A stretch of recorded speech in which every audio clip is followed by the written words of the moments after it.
public speaking. As explained earlier, the intuitive feeling perceivers are those that go by kind of a sense of their gut. They tend to be a little bit sentimental, or they can have strong passions. And as perceivers, they can kind of make things up as they go. The INFP they have a natural ability to understand most people, and they have a natural ability to break down information simply. They can be great presenters, but they hate speaking in public, and they become very anxious when they're put on the spot. If they're in a room full of people, they've really got to talk to themselves, to tell themselves to relax. And when they do relax, they might even enjoy the journey of public speaking. Now, the ENFP gets slightly nervous too in front of a crowd, but they usually excel at public speaking. And once they get used to it, they don't mind being the center of attention at all. Both INFPs and ENFPs need a passion to drive them. And in order for them to enjoy public speaking, it's got to be something that they are passionate about.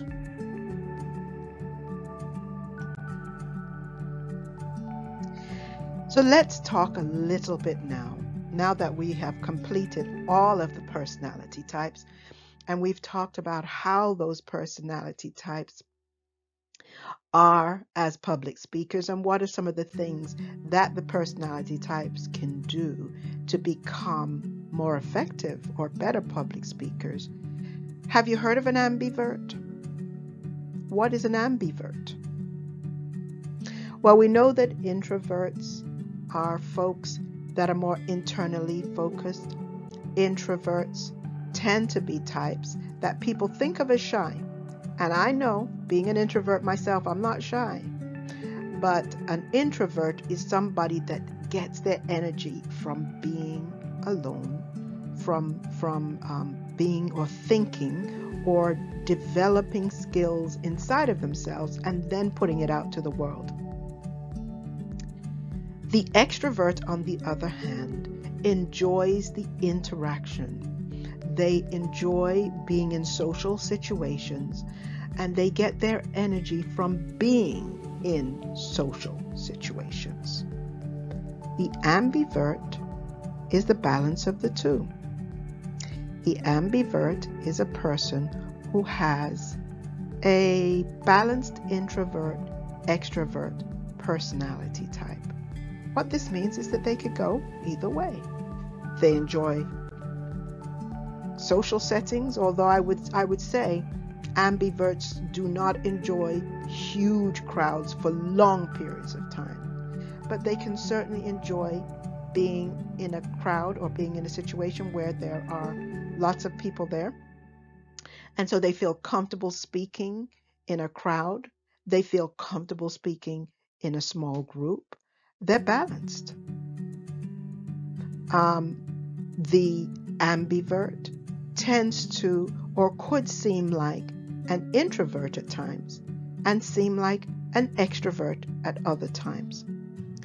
This person enjoys public speaking and may sometimes have to be asked to speak, but when they do speak, they can speak well.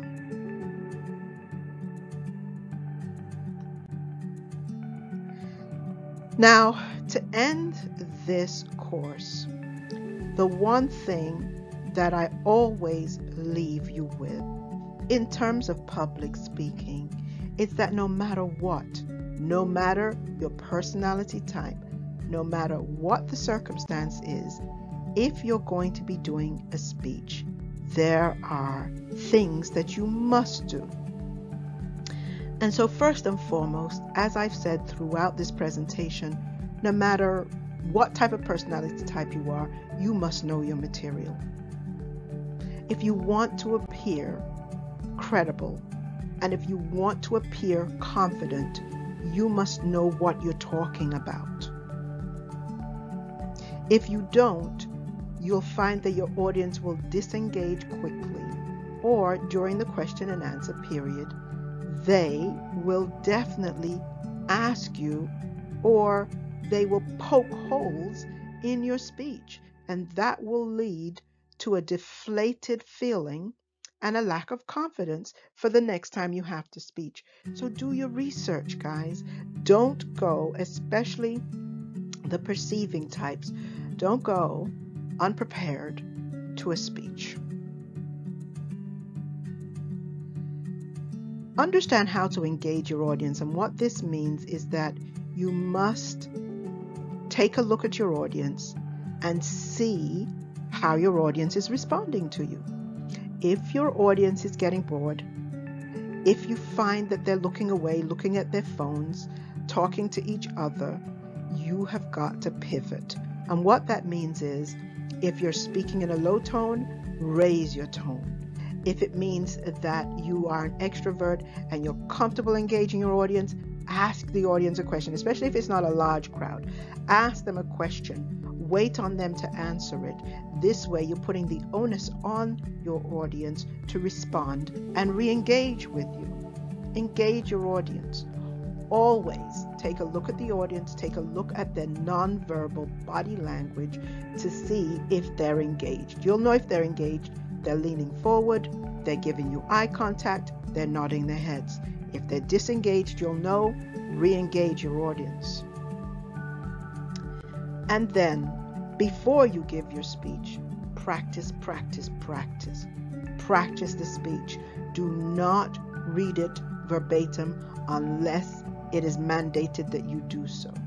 Otherwise, practice the speech. Practice it in front of a mirror. Practice it by recording it.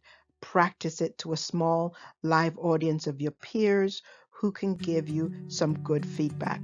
But practice, practice, practice. And then know your audience. Before you give your speech, ask whomever it is who's asked you to speak who your audience is comprised of. What is the demographics of your audience? Meaning the makeup of your audience.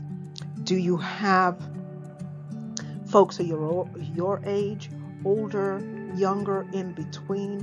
Do you have different ethnicities, races, cultural differences, sexual orientation differences than yourself, or your own orientation?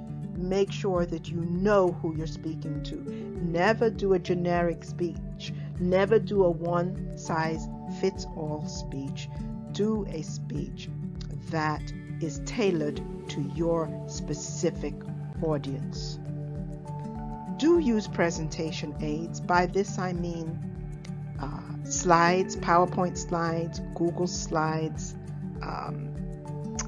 And if you don't use slides, you don't have to use slides. Use pictures, use charts, use graphs. And you can even use interactives like quizzes and the like. But use presentation and props. If you're talking about a cell phone, bring a cell phone in. If you're talking about something that is tangible, bring it to the audience. Pass it around, but don't pass it around at a time when you're speaking and you really need to be engaged with your audience. Let your audience know that you'll be passing it around after you've finished with your speech during the question and answer period, or pass it around before. Remember, if you have a prop and you pass it around during your speech, your audience may become disengaged. But definitely use presentation aids. And don't apologize, guys. And what I mean by this is, obviously, if you screwed up, if you've messed up, you do want to make sure that you have clarified, or you've let your audience know that you need to restate something. But you don't necessarily have to apologize. Every time you apologize, you take the energy, the positive energy away from yourself. So let your audience know. I need to go back to my previous point. I need to restate some things. I need to clarify some things. Or you might say to your audience, especially if you're an extrovert, is there anything that I've said that's confusing, or have I confused you in any way?